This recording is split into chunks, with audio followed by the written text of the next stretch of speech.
I am going to dictate exercise 3 and 4 from Progressive Magazine May 2026. Gets ready for the dictation. 10 seconds, 5 seconds,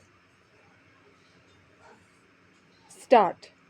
Over the past month, 20 million residents of a national capital region have shaved off at least some part of their life expectancies by breathing in this region's poisonous air. Not only is this one of the most pressing public health disasters of our time, it can also chokehold major initiatives of this government such as the Make in India campaign and the ease of doing business rankings being promoted internationally. Which rational international player would want to put his or her health in risk to come to the most polluted place on earth to do business? Air quality index measure the concentration of fine particulate matter in the air as a benchmark.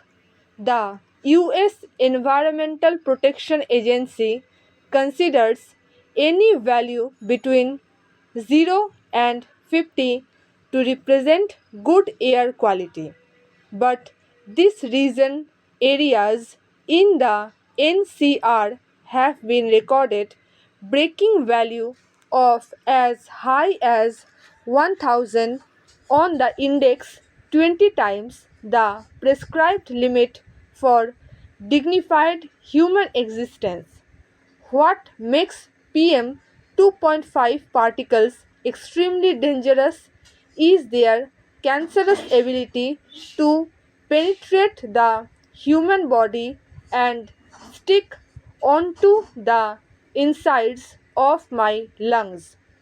In my own experience, 1 in 5 people at my company in Gurgaon have reported sick within a week alone. My child school had to be closed as a precaution. When it did reopen, the setting of mask clad children in smoke made the school seem less like a place of study. As a parent, I feel awful that my child has to breathe this air because I made Delhi my home.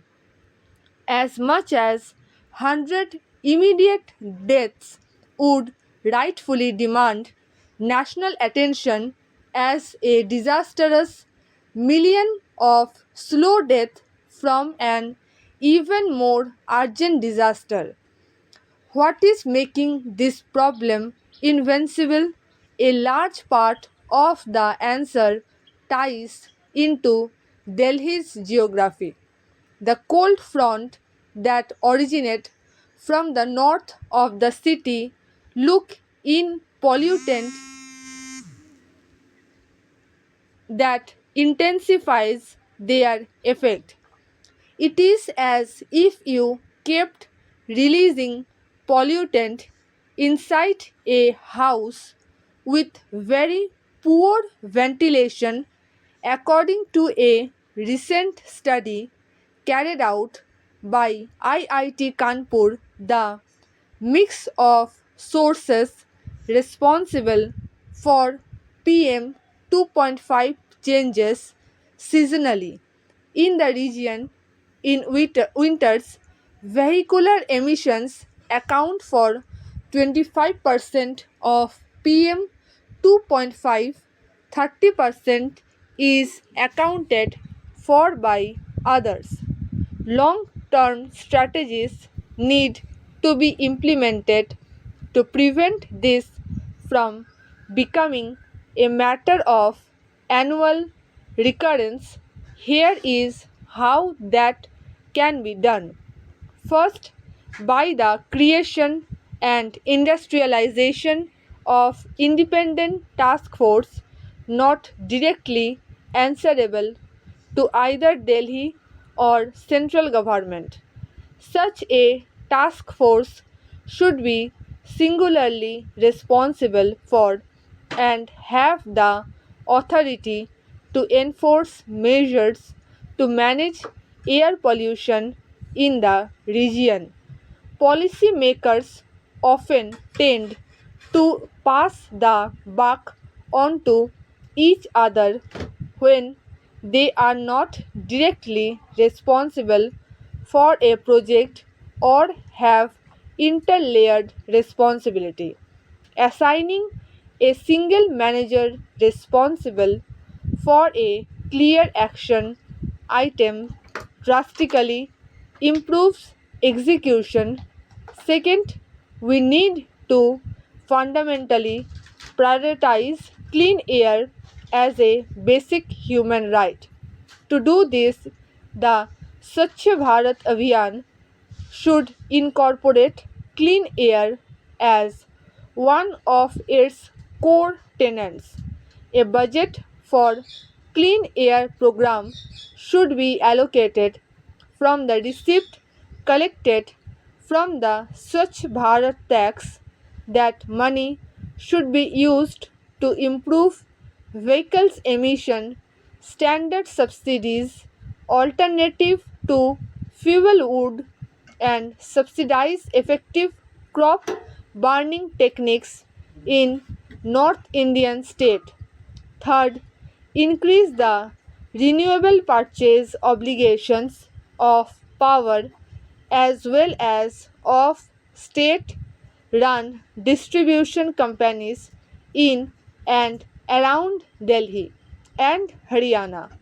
Such increase in obligation combined with the growth of renewable energy sources will phase out dependence on coal in the region. Fourth, smarter management of coal front. While we cannot control cold front per se, we can control the activities that reduce the intensity of pollution during these periods. Reduction in construction activity, odd even for example during the winters, can reduce the concentration on PM 2.5. Newspaper from around the world, from the Washington Post, Wall Street Journal, and the New York Times to the Korean Herald and the Daily Mail, have taken notice and highlighted the severity of the problem here in India. Thousands of citizens on Twitter have shared as many dreadful visuals of the reality of the pollution and trended hashtag Delhi smog on the social media website for days. The negative publicity has certainly dulled our ability to attract foreign investment, foreigners, non resident Indians, and out of state Indian talent to the region. This crisis imposes cost on society as a whole as well as on the progressive policies that we hope will deliver us a better economic future at the base level. The state needs to provide the most basic of human rights, clean air to breathe. Without this, the economic development vision will not have such meaning to the people of their country. The state should make clear policy in this regard to safeguard the health of the people at the earliest possible time. Stop.